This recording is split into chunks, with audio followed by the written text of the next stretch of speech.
There's a connection here. It's the heart-head connection. Scented. My mom recently asked me a question. When did you begin to experience these multiple chemical sensitivities? Navigating through this world of scents can be challenging, but take heart. I have something to share with you with regards to my personal story and how I have implemented a strategic plan in doing so.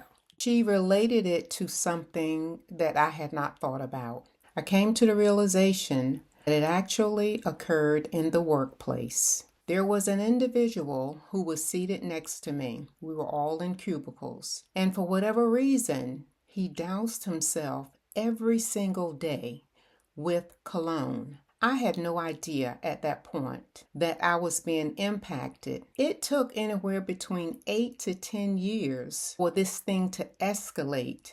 At that point, I found myself at the neurologist. And if you take a look at the video that I have out there for those who have not yet subscribed, you will hear my story in detail with regards to these multiple chemical sensitivities and how it has impacted my life. Regardless of how these personal care products impact your emotions, your thought processes, how you move, just know this: ingredients matter. And you want to only apply those things to your body that are good. Today, I want to talk to you about how I choose or how I must navigate through this world of scents.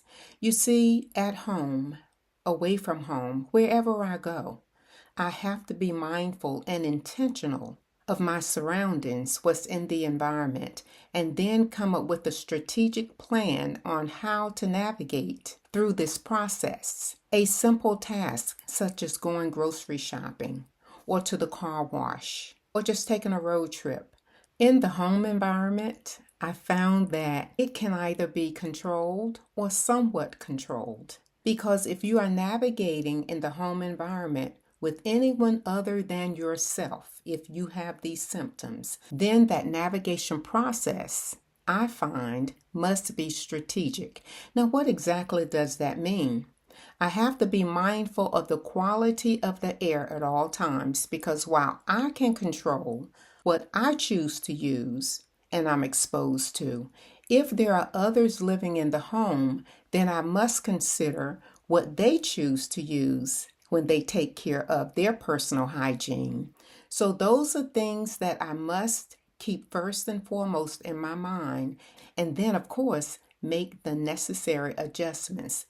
I am simply here to educate women, especially Black women, and bring awareness to them about the safer alternatives that are available when it comes to body and beauty care. If there's a cloud of fragrance, no matter where it's coming from, then I have to know that once I'm exposed to that cloud or trail of fragrance, I will be impacted. You see, we have something called the olfactory bulb, and that bulb senses smells in human beings. And in providing you with the definition, I will also include the purpose of the olfactory bulb. The olfactory bulb is a rounded mass of tissue. It is found in the brain. The olfactory bulb will detect smell, so I catch it. The next thing that I have to do is cancel it and then, of course, correct it. So what might that look like? I am doing whatever I need to do, running errands, shopping for groceries, or maybe even clothing. Be mindful of the environment in that I have to look from a distance to see what may be out there that I can encounter. Someone standing smoking a cigarette, typical example. Wherever there is congestion, meaning there are lots of people or a number of people that I might encounter that have a trail of scent. So here's what it looks like. As I'm shopping in the grocery store, I scan the aisles. If I see more than one person, or even sometimes one person, depending on what my senses are detecting, then I will choose not to go down that aisle and revisit it when there is no one there. If I approach someone or I am approaching someone, I am mindful that I may encounter a trail of scents. So my navigation becomes focused in that sense. And in doing so, it becomes a challenge because I have to keep switching from what I'm doing exactly to my environment as well. It makes for a more challenging way of navigating this world of scents. If I have to shop, then I choose to shop odd hours perhaps. Or maybe I shop weekdays rather than weekends, or I shop past a certain hour. There are people everywhere, and people are scented, oftentimes from head to toe. Which brings me to my next point.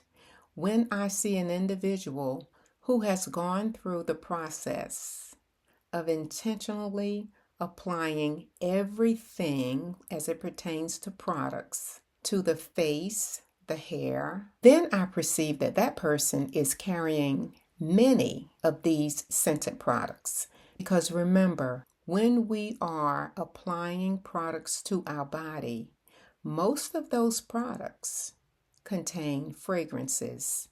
So if I start with my head and I'm applying styling gels, we have whatever we use to shampoo our hair, conditioners, or some type of spray mist. People even apply some fragrances to their hair.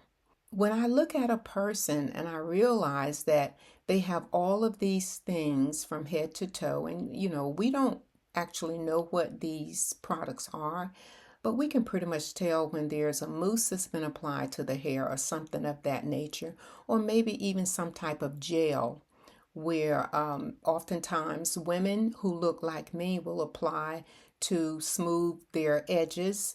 Those kinds of products contain fragrances most of the time. And if they do not contain these synthetic fragrances, then the raw materials may become very pronounced. And here's what I'm saying. I can tell based on what I see whether there is something that I need to avoid or I can continue on about my business of doing what I need to do.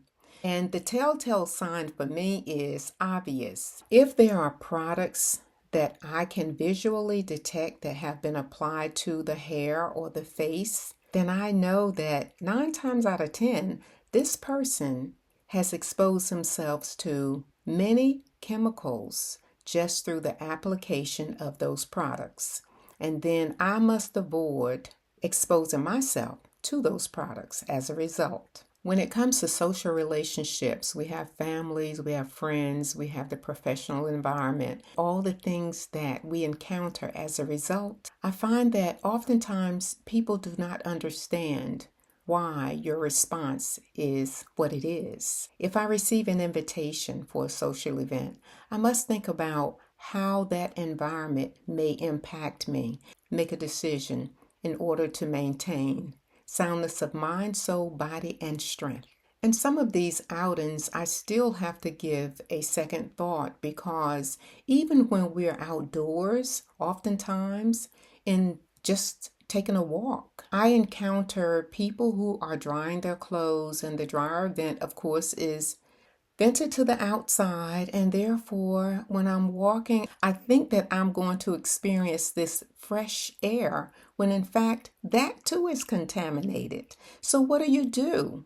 There's not much that we can do when it comes to avoiding these fragrances. However, there are things that we can do by simply making ourselves aware that there is a strong possibility that these are the things that we will encounter. And it may even require that I put on a mask for a period of time and navigate through that process for that reason. Most importantly, the spiritual relationship is what helped me get past those times, because the spiritual relationship is going to teach me how to navigate this process and how to move in and through this process, because oftentimes people don't get it. And rather than have those tough conversations with people, I simply make sure that I stay connected spiritually so that I know what the next step is as it pertains to my navigation process. And in all of this, it is definitely a learning curve. It is something that I am learning every single day because it seems that with each encounter, I learn something. Things like a car pulls up next to me and I'm thinking, oh, it's the perfect day just to get some fresh air as I'm driving along, only to find that the driver and or passenger in the car next to me is smoking a cigarette or something else. Now I have to adjust to that environment. Or I am in a parking lot and I'm just sitting, getting ready to go in the store, or maybe I just left the store. Another vehicle pulls up and their car is totally scented. Now I have to cancel that and correct that situation. So as I navigate through life, it has become a challenge. I hope that you have learned something that I have spoken today in this video about how you too can navigate the process. And most importantly, this is all to your health and well-being. Remember this, just because you're not experiencing anything today does not mean that it will not be an experience in the future. So I would say to you, be mindful of what you apply to your body from head to toe. There are toxic chemicals in some of these body and beauty care products, and it is your responsibility to make sure that you are well. Just because a product is made available, even based on reviews, does not mean that it is something that you should use. And give attention to your overall health because our bodies signal wellness and we want to be well. Look at not only the symptom, but also look at how you might catch some things, cancel some things, and correct some things. It is your right, it is your privilege to walk through this world, through this life, totally well. It is your birthright. Do whatever is necessary to make the adjustments and live well. I am yet looking for women just like you who care enough to share this video, to subscribe to the channel, to like the video, and or make a comment so that we can get this message to the world. It matters because it is to our health. Thanks for watching. I am Shepherd Essence.